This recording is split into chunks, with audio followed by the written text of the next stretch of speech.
Hey guys, welcome back to my channel, Tampa Florida Living, and my podcast. Today, we are talking about our summers.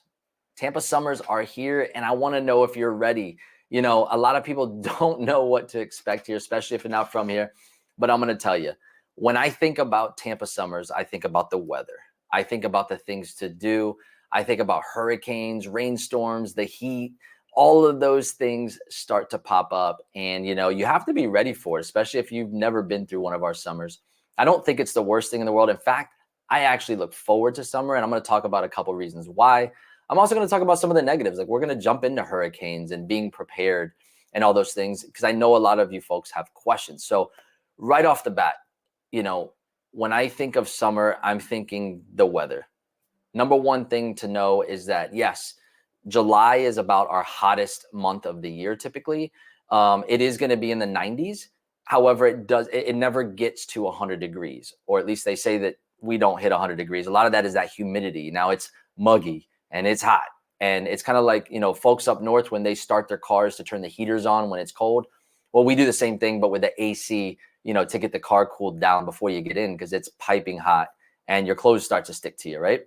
You're going to love your board shorts, flip-flops year round. If you don't have tan lines on your feet, then you're not adapted to that Tampa life yet, right? But, let's talk about what you can expect in summer. Summer's hot. It's also a rainy season. So usually June's not so bad. And it's usually going to start like July and August become rainy season, right? July, even I would say August into September, but August seems to be the rainiest to me. And usually you can expect those afternoon showers or thunderstorms. And I'm telling you, they're the best and worst, right? Worst is when you're out and about and you're like grocery shopping. You're like, oh crap, it's coming. And I got to run and try to get in before that, it downpours. The best is an afternoon nap. Nothing better than an afternoon nap. Or if you're sitting at the beach and you're overlooking the storm rolling in over the water, nothing better than just grabbing a glass of wine and just enjoying that. Because I mean, that's art right there, just watching that shower come in. But there's so much negative to say about the summer. I'll be honest with you, I kind of like it. All those snowbirds head out. So our beaches, I mean, yeah, they're still busy, believe it or not, but the water is perfect in June. You get in there, the water is like in the 80s. It's calm. You can spend hours at the beach. And then it's perfect, because when those afternoon storms come in around 3-4 o'clock, they last for about an hour, and then it's gone by sunset. And you can just go up and take your nap, enjoy that rain. But here's what I'm going to tell you. 2023 was an El Nino pattern, right? The weather pattern nationwide. And that took a lot of, we had a very dry summer, and then we kind of had a wet winter. It was like backwards, right? That actually allowed our heat index to go a little bit higher. And that's actually, we're here, heading into June, and we're seeing that right now, that same pattern, because El Nino is actually getting ready to dissipate. It's going away. And we're getting ready for La Nina, which is a completely different pattern. And that's going to be later on in the summer this year. And so we're definitely going to see a lot more tropical action. Okay. What does that mean? That means hurricanes, and it means a lot more activity in the later part of the year. So even though we're dry right now, I definitely, I can see it being like a wetter late summer. So we'll see how that goes. But I got to share my screen with you, because if you are a local, or if you're not from here and you're moving here, number one summer tip, number one, is go follow Dennis Phillips. He's our chief meteorologist here in Tampa, and he's got a hell of a personality. Mr. Suspenders, right? He's always on the news, and I swear he just like lives for hurricanes to keep us updated. And we've already been predicting a pretty good hurricane season coming here, so I want to talk about that in a minute. But follow Dennis Phillips, because he will give you up to date, and he doesn't sugarcoat it for you. There's a lot of other meteorologists that kind of like beat around the bush. He gives it to you straight, and I'm telling you, you can follow any local. I mean, you can see right here on this is my Instagram. I actually follow him right here. So it's funny, but such a personality that he even sells his own beer. And you'll see here, rule number 7 on all his stuff. Rule number 7 right here on a mug, coffee mug that he sells. But his rule number 7 is don't freak out. Guys, if you're ever, thinking about hurricanes and it scares you, It's definitely something to be prepared for. And as locals, we, do all the things that they tell you to do, have batteries and flashlights and extra water in case plumbing gets messed up. But I'll be honest, I've never really had to use it. And I was born and raised here. I'm in my 40s, and I've never had to evacuate, never had to worry about any of the items to use. I mean, most I've done is lost power for a few hours and then it was back on. So no big deal. But, even looking at his page here, one of the things to notice is hurricanes typically come off like that Africa coast, and they come across the Atlantic, and it's really hard to swing around and then hook right back in perfectly to Tampa. If they come across the state, that's not really going to do much to us unless it's like some massive Category 5. But, truth be told, we've never had a direct hit in over 100 years. So knock on wood here that, I didn't mess us up with that. But, we've got days, like sometimes, a week or two to watch a storm in the pattern that it has, and then make our decisions with, when we're about 48 hours out or so. And you're always staying prepared. So I don't know. Hurricanes, to me, I'll take hurricanes over like those Midwestern tornadoes or those massive earthquakes, snowstorms where you lose powers on days on end and you're snowed in. Like, I don't know. To me, those all sound worse, but maybe that's just because I'm from here, I guess. Anyway, that being said, let's go on to the next thing. I did talk about hurricanes. And I did talk about our busy season with La Nina. So NOAA, or the NOAA, went ahead and gave some forecasting recently, which is, eye opener. It's this year we are forecasting to have a very active season, forecasted to have, let me actually make this bigger so you can read it. 17 to 25 total named storms with winds of 40 miles an hour or more. Okay. Now, of those those 25, let's say, potential storms, 8 to 13 are forecasted to become hurricanes. So winds that are 74 miles an hour or higher. Okay. Now, that being said, none of those hurricanes matter unless they make land, right? So they're saying 4 of those 7 major hurricanes are going to be a Category 3, 4, or 5, which means 111 miles an hour or higher, the winds, the maximum winds. Now, here's what's funny with that. They said major hurricane, right? So, man, 75 miles an hour, I'm going to tell you honestly, growing up here, that's like a tropical storm wind or a Category 1 wind. We used to go play kickball during that thing to see how far the ball would go in the wind. Or we would see, like, get our boogie boards out if the rains are really coming and we have like 2 inches of rain on the yard.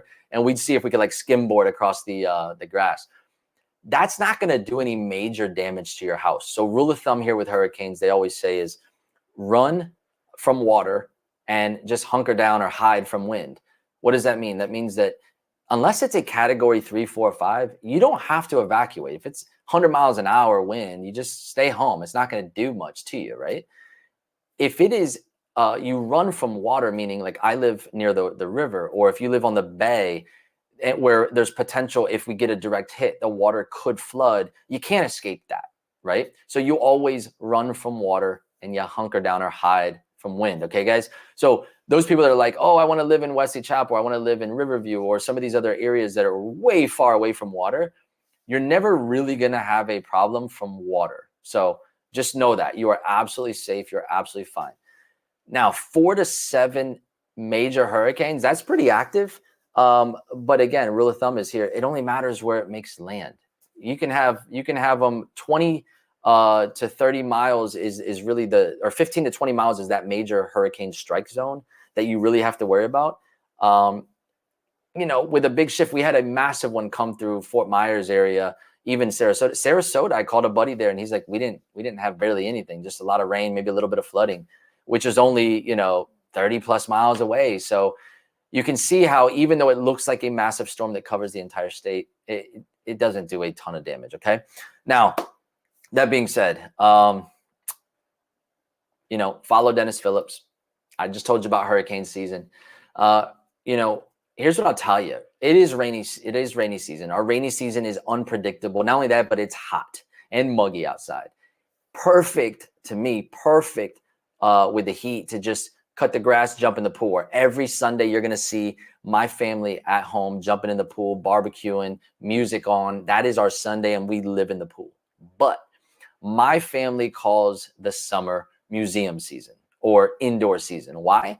Because when we're not in the pool or doing things like going to a splash pad, which there are public splash pads for kids, like playgrounds for kids, then we would absolutely go to a museum. Do the things that have AC, right? Do the things that all year round you're like, I'm going to go have fun and stay outdoors. Well, this is the season. These are 3 months, July, August, September, or maybe the end of June, where you're like, hey, let's go enjoy the museums. So what I always tell people is, Tampa downtown, we have tons of museums, the Tampa History Museum, the Glazer Children Museum. As adults, you can go to get a Broadway show at the Straz Center, or if you want to catch a concert or comedy show. I know Kevin Hart was just in town.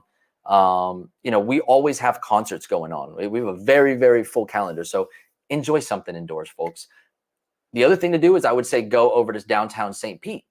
Downtown St. Pete arguably has the most art, culture museums over there. And they have a free trolley that you could jump in the trolley and it'll just circle you around. So you park, jump on the trolley. It's like a hop on, hop off trolley. And you can tear that place up. I mean, there are tons of things to do there. Looking at the event calendar, because I am an event calendar junkie, that's what I love to do, right? I love to just every weekend figure things out. You can see here in July, right? 4th of July, Boom by the Bay. That's a massive event where on the Riverwalk, which is, we just got rated twice now, one of the top river walks in the country. The city puts on a massive firework display. My family in most of Tampa, old school Tampa, right? We always go to the beaches and everybody books a hotel at the beach.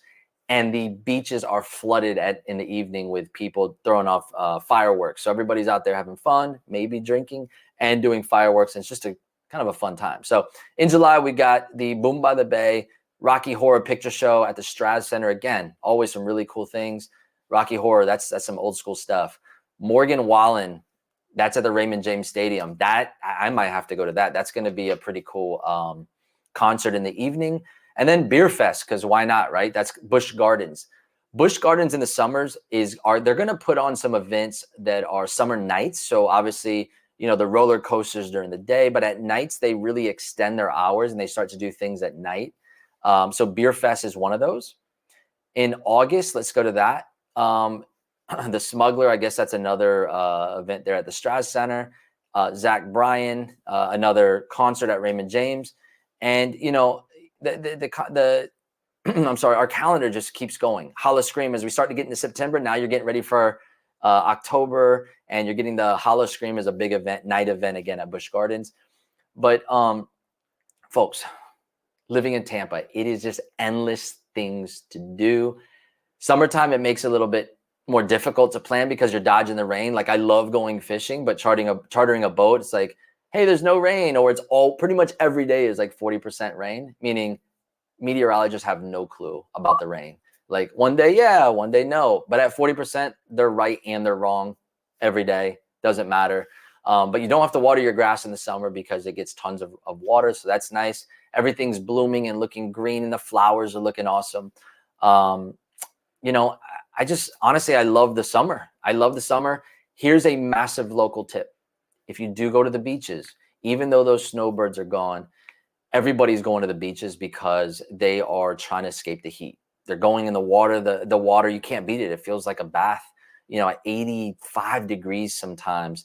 And, you're bringing a canopy, right? You're bringing a tent to escape that heat, have some shade when you're on the sand. Pack your lunches. Two local tips, though, or three. When you go to the beach, wear an SPF shirt, especially those long sleeve, real lightweight shirts. They sell them everywhere here, Sam's Club or whatever. But that's going to help you not have to lather the kids up all the time with sunscreen just on your eyes and all that. The second thing is bring baby powder to the beach. I know that sounds crazy, but instead of trekking all that sand in your car right before you get in the car, rinse off a little bit and then throw some baby powder on, and the sand just falls right off your legs. So really local tip. I know that's funny, but that's what it is. But here's the biggest tip. When you go to the beaches, it gets packed, right? We only have 3 bridges that go over to the beaches. And when you start to get down there, towards the beach, those main interstate or main lanes that get there, they go down to 1 to 2 lanes sometimes. And it kind of bottlenecks as you get to the beaches. So here's what I'll tell you. If you get to the beaches or you drive to the beaches after 10 o'clock, it's going to be a parking lot. leave and go to the beach at like 9 o'clock. Get your stuff set up before everybody gets to the beach. You'll have a nice spot. You'll have no problem finding parking. If you find that you're just running late, the next best option is to go to the beach. Let's call it after 3 o'clock. Maybe you catch sunset because everybody's already leaving the beach. They've had enough. It's been a hot day, and they're leaving the beaches. And then you guys just, go for sunset, go shelling, walk on the beach. The sunset's always falling over the water, and it's absolutely beautiful. St. Pete to Clearwater, you're not going to have a bad view, right? So those are the things with summer, right? It's hot. It rains a lot. We got some hurricanes to dodge. But at the end of the day, we still have events. We still have indoor options, so many options to have fun. It's all part of that Florida life. It's what living here is about. And I got to be honest, if the worst thing I have to complain about is 3 months of hot, I'm all right with that. I will absolutely salt my margaritas through the entire summer versus salting my roads in the winter. Just saying. So, guys, if you're thinking about moving to Tampa, we would love to be your local real estate resource. Reach out to my team. Check out our new Instagram channel. It's right there on the screen, Tampa Florida Living. We would love to help you out, especially if you're looking at homes, because that's our bread and butter. And please subscribe to my YouTube channel and check us out for more information, because we love to post these videos every week. Till that next video, I'll catch you guys later.